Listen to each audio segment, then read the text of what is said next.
This past week, Kamala Harris has announced what her plans were. And she is announcing that she plans to give first-time homebuyers $25,000 towards closing costs or a down payment. And the question that this article is asking is, will this level the playing field or will this drive prices higher?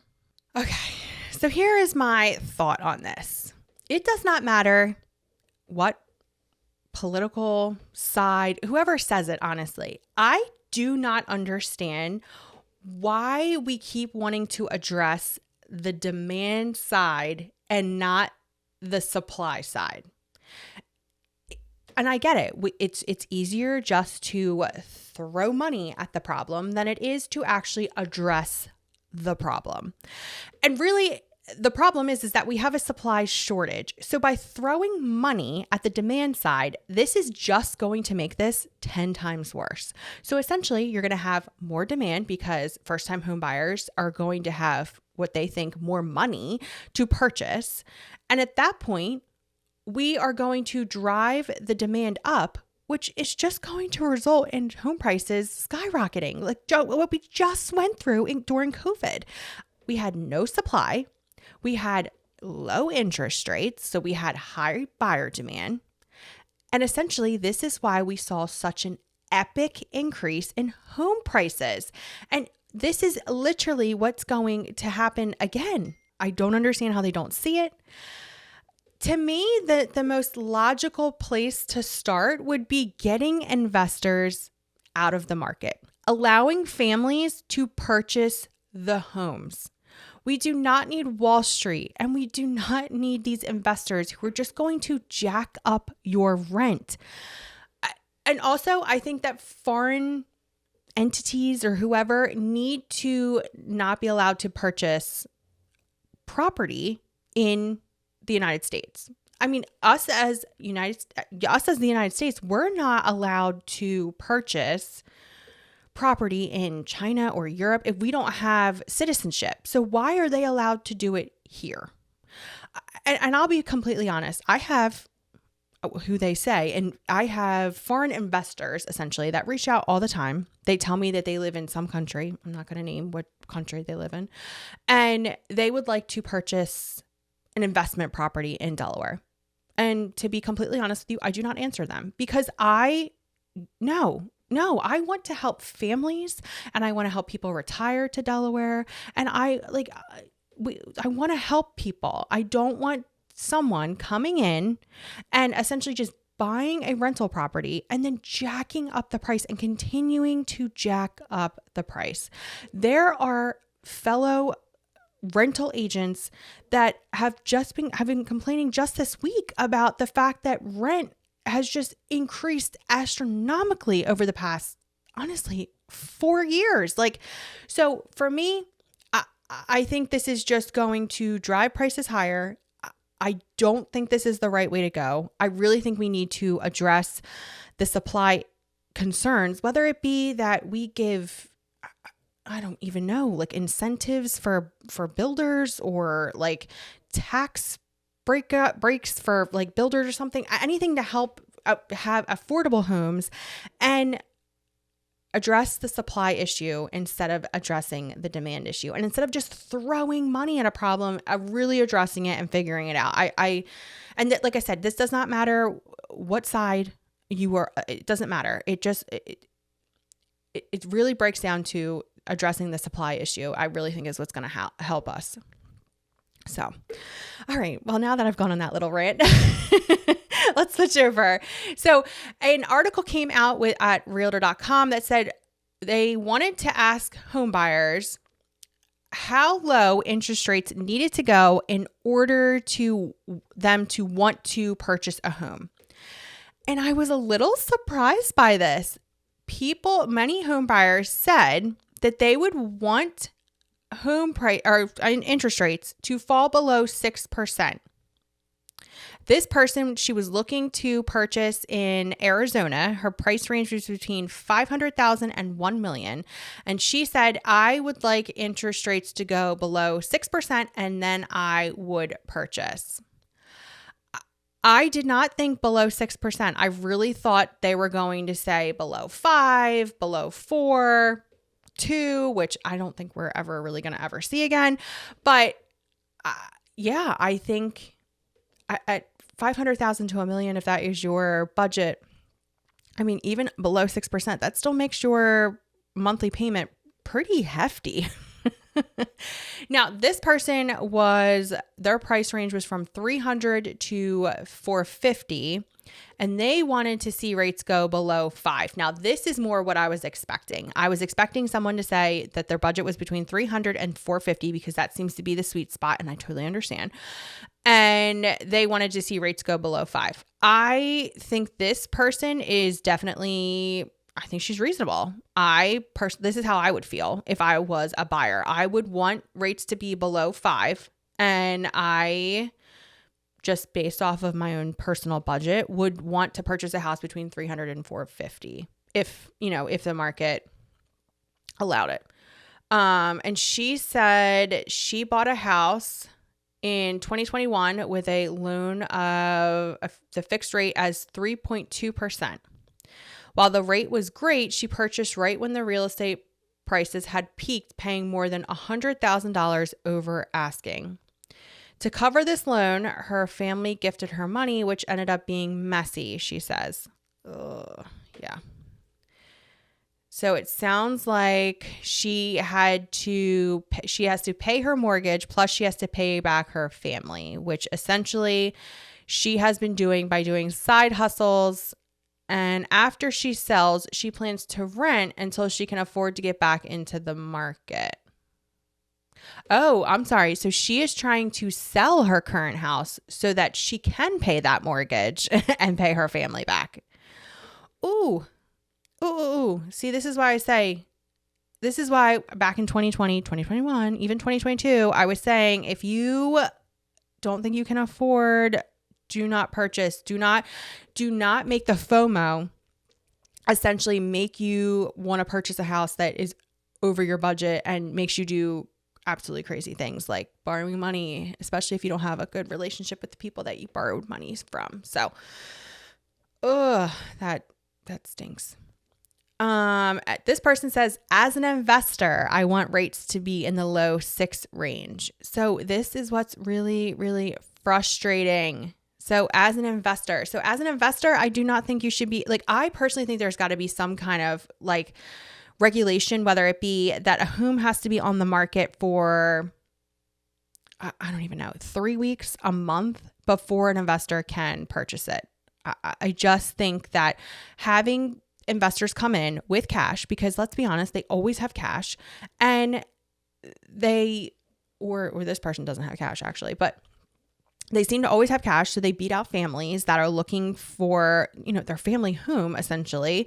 And then they automatically rent it out before even closing essentially, which that drives me nuts. So yeah, I just think there's got to be some kind of regulation. This person says, with rates now under 6.5%, we are no longer waiting. Okay. So this person decided that they were not going to try and time the market. They said, we've decided that we're no longer going to wait for rates to decline. And they said, because it is likely that the home prices will increase when the interest rate decreases. I think they've been paying attention. I would rather buy now and refinance later to be sure that I can buy at a reasonable price. This person seems like they have a good head on their shoulders, but I get it. If you are looking to see if rates are going to come down, and by reading everything, you are anticipating that the rates will come down, just know that there is a chance that if you do wait and rates do come down, what this person says is that home prices will likely increase just because of pent up buyer demand and people getting back into the market. So I think that kind of gives you an idea of across the board where people are looking where they're thinking about getting back in, whether it be right now when they're under 6.5 or under 6, under 5. There's different areas obviously going to, want to look at different things. But yeah, it depends on what you're like looking for essentially. So the next article. So let's talk about this. In my last video, we talked about on August 17th, the real estate industry was going to be changing. And essentially what I mentioned was that NAR, the National Association of Realtors, had settled essentially a class action lawsuit, and the buyer's agent commission was going to be decoupled from the listing agent's commission. So I found this article to be great, and I really want to show you why. So Indiana decided that they were going to put into practice, they were going to implement the changes on July 1st instead of waiting until August 17th. So they had 45 days as like a head start essentially in rolling out these changes. And the changes being that before you see a house, you have to have a buyer representation agreement. You also have, when you submit an offer, you not only have the agreement of sale or the contract, but you also have the buyer's agent agreement commission form, which basically says this is what the buyer's agent is asking for. And what they found is that nothing changed really. So while everyone has been predicting this realtor apocalypse essentially, and the media has been fear-mongering you into thinking that buyers essentially are getting screwed, it's really nothing really changed. Nothing really changed. So essentially, sellers were still offering a commission to buyer's agents. So buyers weren't having to pay their agent commission. It said nearly 98% of sellers continued to offer compensation to buyer's agents. Some agents even reported an increase in income by clearly defining their fee structure upfront and with each offer. So, and it says, surprise, incentives drive demand. So basically, if you are offering a commission and your neighbor is not, that helps your home sale. So it is helping people to, one, most likely get more money for their house. Two, drive basically drive demand for your house as opposed to your neighbor. And the only thing that changed is that it's more paperwork for me, essentially. I have to have you sign a paper before we tour a house that basically says, this is what I charge. And if the seller is not offering me anything, then you as the buyer will make up the difference, or we will figure it out.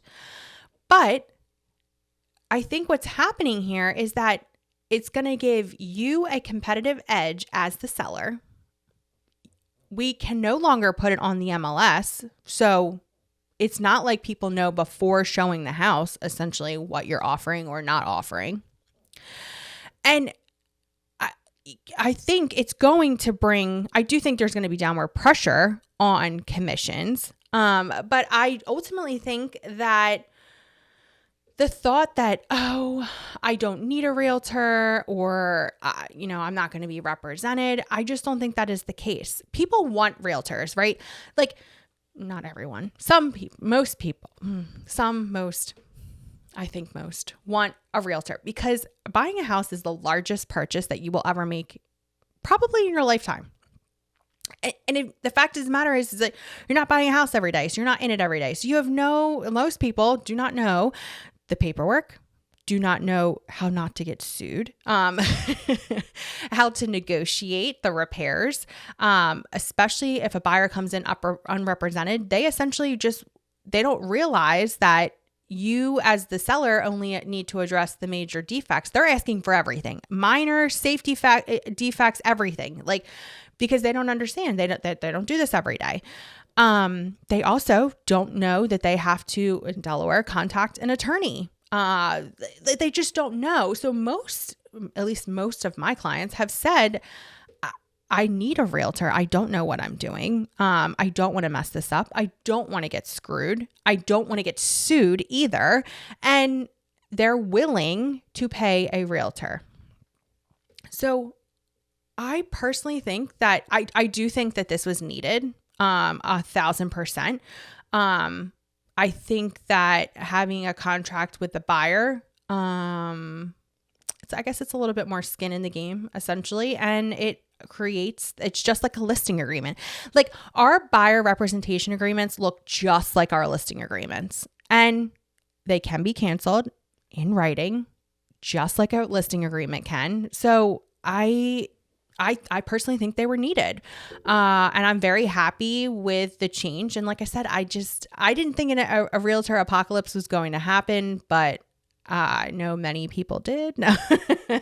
And the media, I saw what they were seeing. Like the media was just basically like, buyers are getting screwed. You're going to have to pay a commission. Now home prices are high, plus this, plus that, plus this, plus this. And the American dream is gone basically. And the American dream was basically on the brink before all this, heads up. But I don't think that this is what put us over the edge. And like I said, Indiana has already rolled this out for 45 days and they had nearly no changes. It is just more paperwork for me, which, I mean, it comes with the job, right? So just keep that in mind when you are starting to shop for a house and you contact me and we are talking about the agreement. Essentially, we are just going to go over the agreement, what it says. Like I said, if you want to cancel with someone, you can in writing, and it has it on there in the contract, and you can negotiate that with your realtor on how many days. There's also touring agreements where it could be a day touring agreement or a 3-day touring agreement. But just know that if you do decide to tour with someone and you decide to write an offer, even if it's not within that one day, there's a certain period of time where that agent is owed a commission. So like I said, just keep that in mind. But I'm happy that, a market already rolled it out. I really think that was a great idea. And I think that ultimately this is a good thing. I really hope that this video helped. If it did, be sure to give me a thumbs up. Be sure to subscribe to the channel. If you are a buyer that is looking to purchase in Delaware, I would absolutely love the opportunity to help you. My information is down below in the description, so please feel free to send me an email. If you are a seller that is looking to sell your property in Delaware, I would also love the opportunity to help you. There is a link down below in the description for an instant valuation of what your home is worth, or you can send me an email and I can send you a personalized CMA. Once again, I really hope this video helped. If it did, give me a thumbs up. Be sure to subscribe to the channel, and I will see you on the next one. Hey, if you were thinking about moving to Delaware, you should definitely check out this video right here. And if you would love to tour Delaware new construction homes with me, check out this playlist right here. And don't forget, subscribe to my channel.